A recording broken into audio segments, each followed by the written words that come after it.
اس کے آنے کی کیا کہیے، اس کے جانے کی کیا کہیے۔ بیتی رات وہ اپنے رازق مالک و خالق سے یہ دعا کر کے لیٹا تھا کہ اے مسبب الاسباب، ہم یتیموں یسیروں کے لیے اپنی رحمت، برکت اور رزق کے دروازے کھول دے۔ بے شک تو آزمائشوں سے گزرنے اور سرخرو ہونے والوں کو پسند کرتا ہے۔ صبح کی نماز اور تسبیح و تحلیل کے بعد گاڑی کے پچھلے حصے میں وہ مشرق کی جانب منہ کیے ہوئے سورج کے طلوع ہونے کا مسحور کن منظر دیکھ رہا تھا۔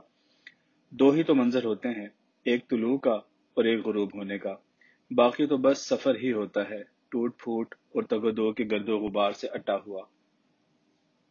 طلوع کی نوزائیدگی کا سودھا اور سوندھا پن اس کے تانبے کی سی رنگت والے چہرے کے رمے پہ سونے کا رنگ چڑھائے ہوئے تھے۔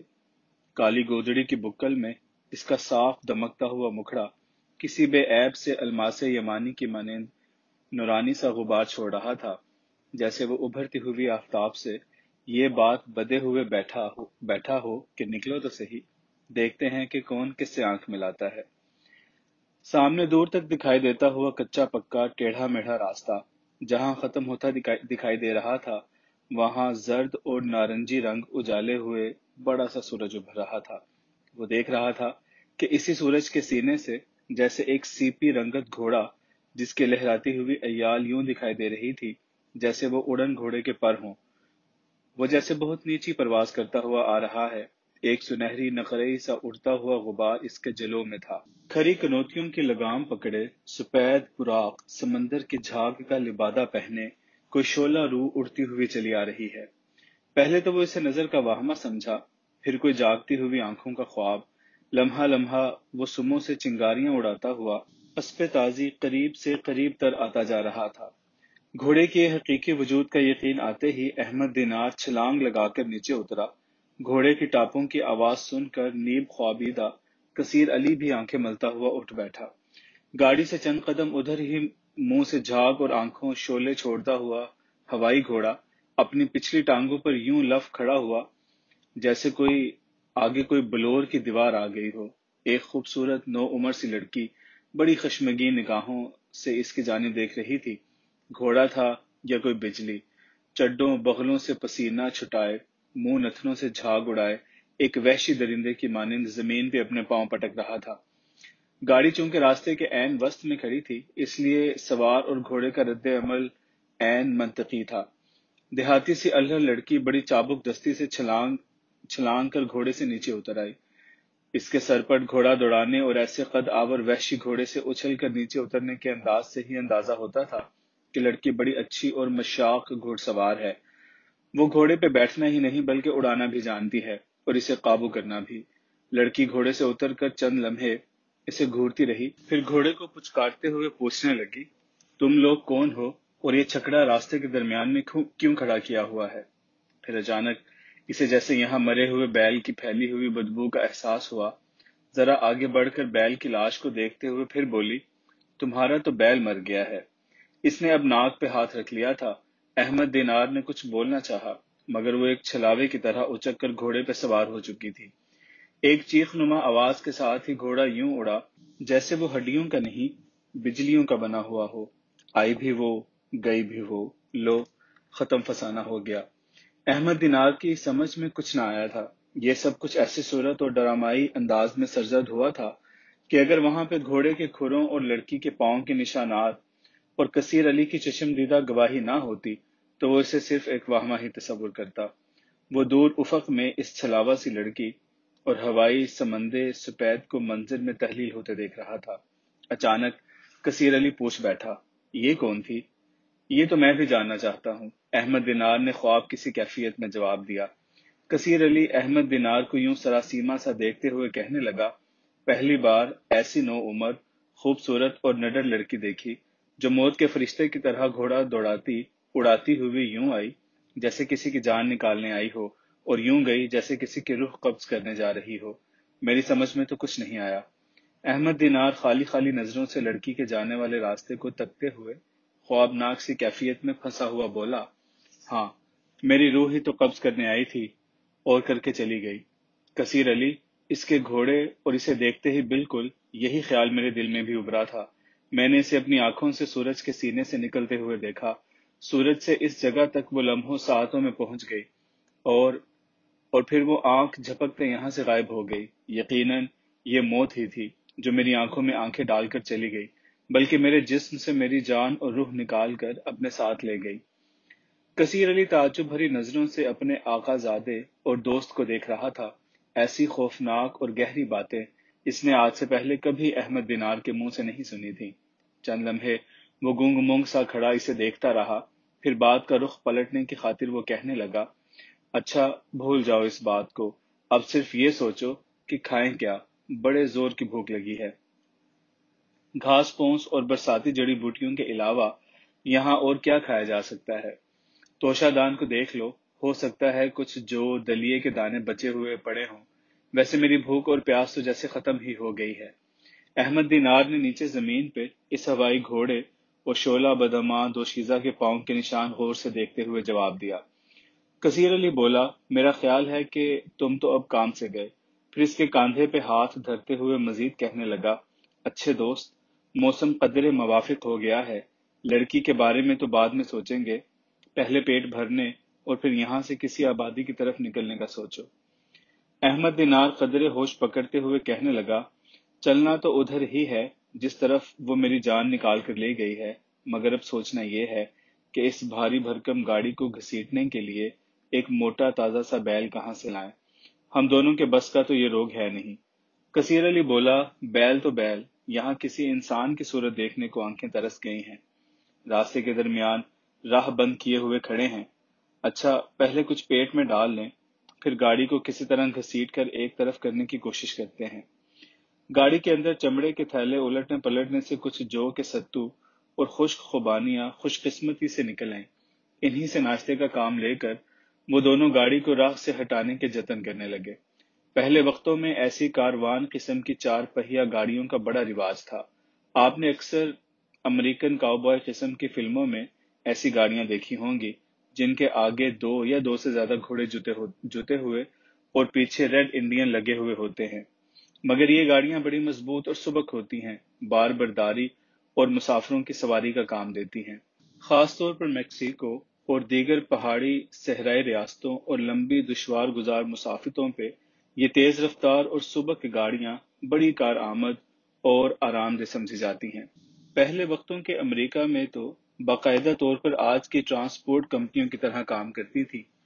مخصوص فاصلوں پہ صحرائی ہوٹل، آرام گاہیں، چھوٹی موٹی دکانیں اور تازہ دم گھوڑے دستیاب ہوتے تھے۔ یہ مسافر گاڑیاں تھیں، مگر وہاں کے پہاڑی صحرائی قبائل اور خانہ بدوشوں کی نقل و حرکت اور بود و باش کے لیے جو گاڑیاں ہوتی تھیں وہ کشادہ اور بھاری ہوتی۔ یہ زیادہ تر خاندانوں کی رہائش کے کام آتی۔ یہ چلتے پھرتے مکمل گھر جنہیں کاروان کہا جاتا ہے، بڑے خوبصورت، مضبوط اور بود و باش کی ہر ضرورت سے مزین ہوتے ہیں۔ گھوڑے، خچر، ٹٹو اور بیل، یعنی ہر وہ جانور اس کے آگے جوتا جا سکتا ہے جو دستیاب ہو۔ اس گاڑی کے اندر خلوت خانہ، غسل خانہ، باورچی خانہ، اسلحہ خانہ، زچہ بچہ خانہ، سب ہی کچھ ہوتا ہے۔ گھر کا زیادہ تر سامان گاڑی کی دو اطراف کے علاوہ نیچے اور چھت پہ دھرا پڑا اور لٹکا ہوا رہتا ہے۔ جب یہ کاروان رواں دواں ہوتا ہے تو بڑے رنگ آہنگ ابھرتے ہیں، جل ترنگ بج رہے ہوتے ہیں تو کہیں کھڑتالیں اور دفیں، طبلے، نفیریاں بھی سنائی دیتی ہیں۔ گھر والے بیٹھے ہوئے ہیں، سوئے ہوئے بھی ہیں اور گھر کے ساتھ ساتھ چل بھی رہے ہیں۔ اسی کاروانوں پہ بچے چلتے چلتے جنم لیتے رہتے ہیں، بوڑھے بھی چلتے چلتے ہی چلے جاتے ہیں، چلتے چلتے ہی انہیں پس راہ کہیں دبا دفنا کر پھر آگے چل دیا جاتا ہے۔ پیار، محبت، نفرت، عشق و وحشت، سب کچھ چلتے چلتے ہوتا رہتا ہے۔ خانہ بدوش جینے مرنے کا صحیح لطف اٹھاتے ہیں اور زندگی کو دوسرے لوگوں سے زیادہ سمجھتے ہیں۔ یہ جپسی لوگ فطرت اور حقیقت کے بہت قریب ہوتے ہیں۔ یہ ہر وقت حادثات، اتفاقات، مہمات اور ہنگامی حالات کی کیفیات میں رہتے ہیں، اس لیے نڈر، بہادر، ہر قسم کے حالات سے مقابلہ کرنے والے مہم جو ہوتے ہیں۔ روس، یورپ، امریکہ اور آسٹریلیا میں ان کے بڑے بڑے قبیلے اور خاندان ہیں۔ یہ کسی قانون اور قاعدے کلیے کو نہیں مانتے، جو چاہتے ہیں کر گزرتے ہیں۔ حکومتیں ان کا کچھ نہیں بگاڑ سکتی، نہ تو یہ اعداد و شمار میں آتے ہیں اور نہ کسی ووٹنگ لسٹ میں شامل ہوتے ہیں۔ اسی طرح ایشیا میں بھی ایسے قبائل موجود ہیں۔ ان کا بھی ادھر یہی حال ہے۔ میں نے ایک زمانہ قریب رہ کر ان کے طرز زندگی، انداز فکر، ذہنیت، بود و باش کا مطالعہ اور مشاہدہ کیا ہے۔ ان کے ساتھ لمبے لمبے سفر بھی کیے، مگر شاید یہاں بھی میری مرضی، اتفاق اور حالات کا دخل نہیں تھا، یہی کہ جیسے یہ بھی طے شدہ تھا۔ انگلینڈ بہت چھوٹا سا ملک ہے، سمندر کے بیچ ایک چھوٹا سا ٹاپو سمجھ لیں۔ کسی بھی شہر سے سمندر کی طرف رخ کر لیں تو زیادہ سے زیادہ 80-90 میل پرے سمندر دکھائی دے جائے گا۔ انگلینڈ کے ساحل بڑے خوبصورت اور قدرتی ہیں۔ بعض مقامات سے اگر موسم صاف ہو تو فرانس، بیلجیم کے ساحل بھی دکھائی دے جاتے ہیں۔ یہاں ایک بہت ہی خوبصورت اور تفریحی ساحل بلیک پول ہے۔ تفریحی اس لیے لکھا ہے کہ یہاں روایتی ساحلوں کی طرح جہاز، ٹرالر، کشتیاں، بڑی بڑی گودیاں، کرینے اور سمندری پشتے، لنگر وغیرہ کچھ نہیں۔ یہ خالصتاً تفریحی اور قدرتی ساحل ہے۔ ممبئی کے میرین ڈرائیور اور جوہو جیسا لمبا چوڑا نیم دائرے کی شکل میں یہ دنیا کے بہترین ساحلوں میں شمار ہوتا ہے۔ یہاں کی ایک نادر چیز یہاں کا بلیک پول ٹاور ہے، جو قریب قریب پیرس کے ایفل ٹاور کی طرز کا ہے۔ قد کاٹ اور شکل میں بھی اس کا چھوٹا بھائی نظر آتا ہے۔ بڑے بڑے نفیس، خوبصورت اور اعلیٰ ہوٹل، کلب، سوئمنگ پول، عجائب گھر، لاس ویگاس کی طرز کے قمار خانے اور کیسینوز، ریس کورس، ایئرپورٹ اور انگلینڈ کے چند بہترین اور مشہور و معروف تھیٹروں اور اوپرا ہاؤسز میں سے 2-4 ادھر بھی ہیں جو بلیک پول کی وجہ شہرت ہیں۔ سمندر کے باوجود کشتیوں اور سٹیمرز پر سیر و تفریح یہاں نہ ہونے کے برابر ہے۔ شاید اس کی وجہ کشتی رانی کے لیے ناموافق ساحل ہو۔ اس کے برعکس ہیلی کاپٹر اور چھوٹے ہوائی جہازوں پہ سمندر اور ساحل کی فضائی سیر کا بڑا لطف آتا ہے۔ ایک اور بڑی وجہ شہرت یہاں کا تفریحی مرکز ہے، جو اتنے بڑے رقبے پہ پھیلا ہوا ہے کہ انسان ایک دن میں اسے مکمل طور پر نہیں دیکھ سکتا۔ دنیا کے چند بڑے اور بلند ترین رولنگ ٹریکس میں سے ایک یہاں پر بھی موجود ہے۔ امریکہ اور فرانس کے والٹ ڈزنی لینڈ کے بعد یہ جگہ خاصی مشہور و معروف ہے۔ میری یارک شائر والی اقامت گاہ سے لنکا شائر والا خوبصورت ساحل وہی محض 70-80 میل ہی ہے، اور موٹر وے پہ یہ فاصلہ صرف گھنٹہ سوا گھنٹے میں طے ہو جاتا ہے۔ میرا ویکینڈ پہ کبھی کبھی ادھر جانا رہتا تھا، یا ویسے ہی کبھی سویرے اندھیرے، آدھی رات سنسان سڑکوں، اونچے اونچے پیچ دار پہاڑی راستوں اور بابا سمندر خان سے باتیں کرنے، دیکھنے اور چھونے محسوس کرنے کو جی چاہتا تو چپ چاپ گاڑی نکالتا اور ہیلی فیکس کی پہاڑیوں پہ ڈال دیتا۔ موٹر وے بائی دا وے ممبئی کا گیٹ وے، ماہی وے اور چن وے تو بڑے بڑے وے ہیں، اور اگر کوئی بھولے پن سے یوں ہی وے کہہ دے تو دل و دماغ میں بڑا واویلا بپا ہو جاتا ہے۔ موٹر وے پہ راستہ اور رات بڑا تنگ کرتے ہیں۔ ایسے میں اگر وہی تیسرے کلمے کا سرمدی لہن چھیڑ دیا جائے تو یہ کلمہ پاک پھر بڑے اثرات کھولتا ہے۔ اس کا مزہ تو پھر وہی جانتا ہے جس پہ یہ کلمہ پاک کھل جائے۔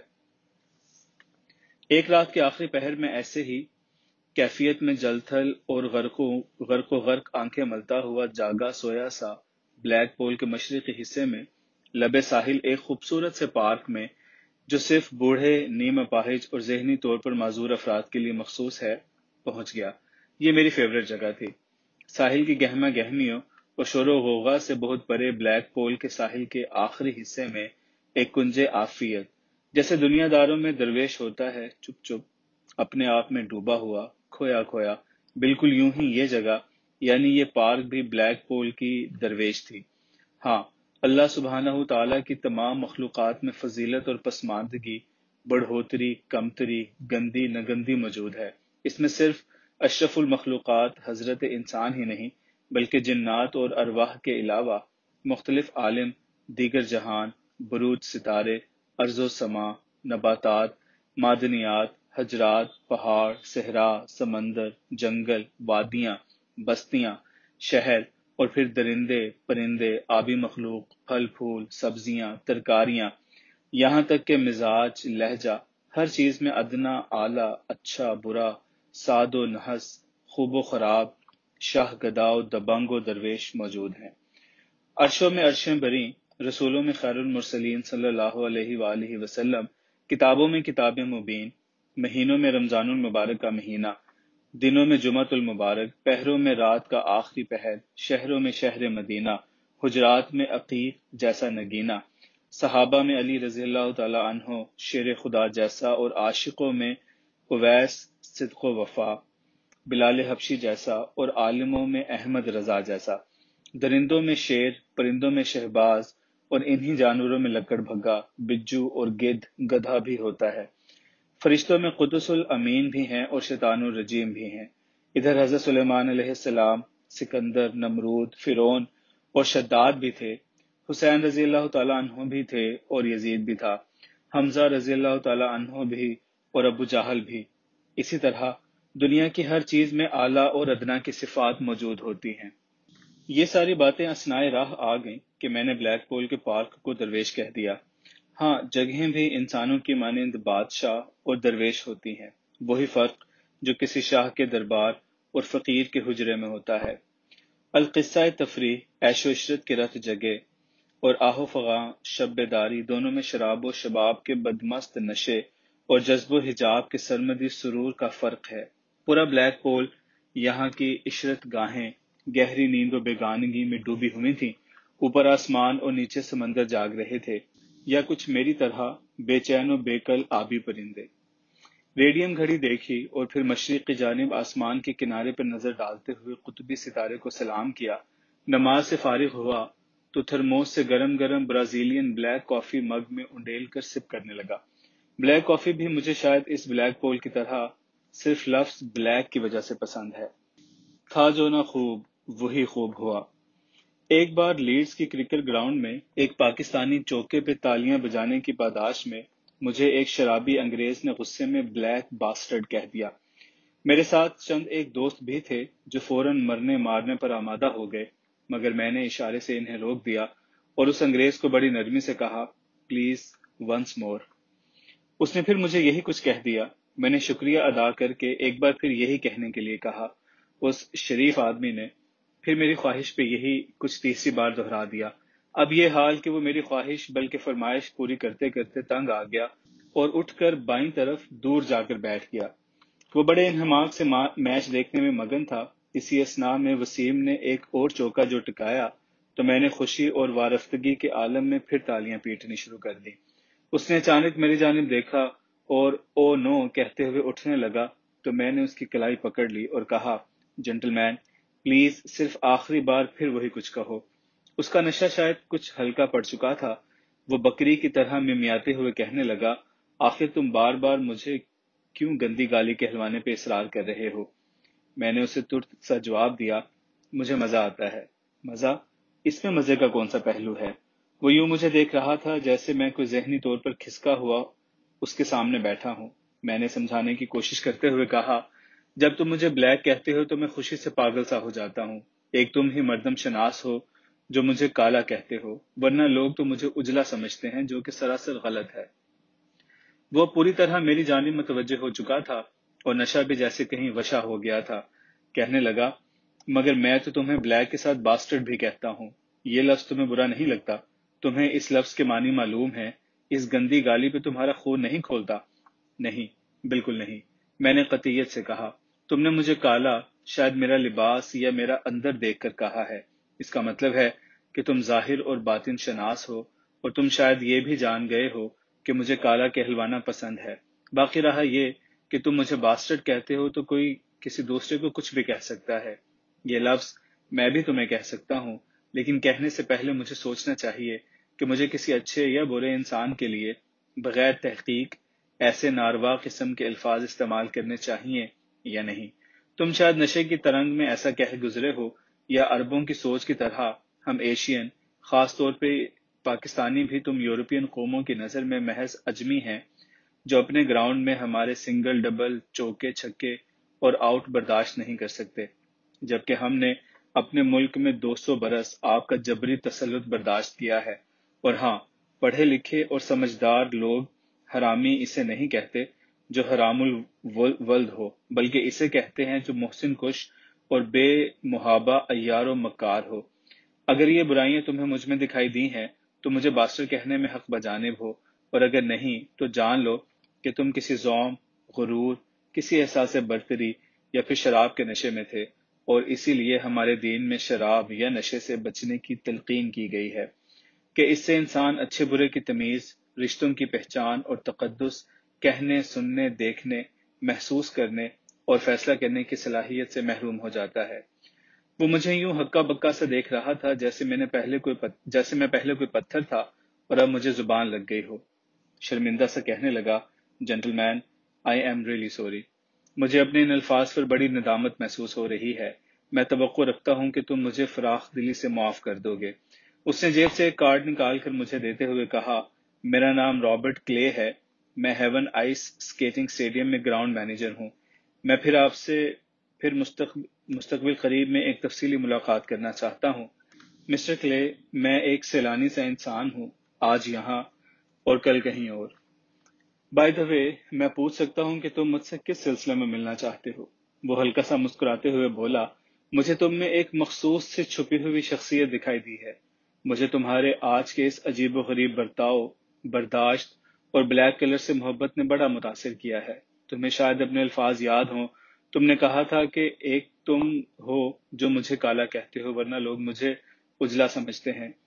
میں یہ تو نہیں سمجھتا کہ مجھے باطنی اور روحانی علوم سے دلچسپی ہے یا ان کی کچھ سمجھ ہے، لیکن میں نیپال، کھٹمنڈو، آسام، جاوا سماٹرا میں کافی گھوما ہوں۔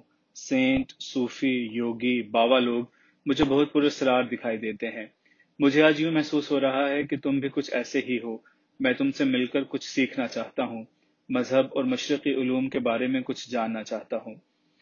میں نے اسے اپنا ٹیلی فون نمبر اور پتہ لکھواتے ہوئے کہا، Mr Clay, you are most welcome. اگلے ہفتے تک تم کسی بھی وقت مجھے مل سکتے ہو۔ اگلے کرسمس سے ٹھیک ایک ہفتہ پہلے mister clay bread Ford Jama Masjid میں بارضا و رغبت مسلمان ہو گیا۔ میں نے اس کا اسلامی نام محمد علی رومی تجویز کیا۔ میں نے اس کی شادی اسی کی خواہش کے مطابق لیسٹر کے ایک انتہائی دیندار مسلم گھرانے میں کرائی۔ اس کی بیوی انتہائی پڑھی لکھی پردہ دار خاتون ہے۔ دونوں میاں بیوی برسر روزگار ہیں، تبلیغ اور دین کے دیگر کاموں میں بڑھ چڑھ کر حصہ لیتے ہیں۔ اب تو ماشاءاللہ ان کے بچے بھی بڑے ہو گئے ہیں۔ محمد علی رومی کو اب یہ بھی یاد نہیں کہ اس کا ماضی کیسا تھا اور کیا تھا۔ وہ تو اب اپنی آخرت سنوارنے کی فکر میں لگا رہتا ہے۔ دیکھا کہ نگاہ، صبر، سبھاؤ اس سجل سبک بول سے کیسے کیسے گرانڈیل اور جولیدہ خاطروں کو نکیل ڈالی جا سکتی ہے۔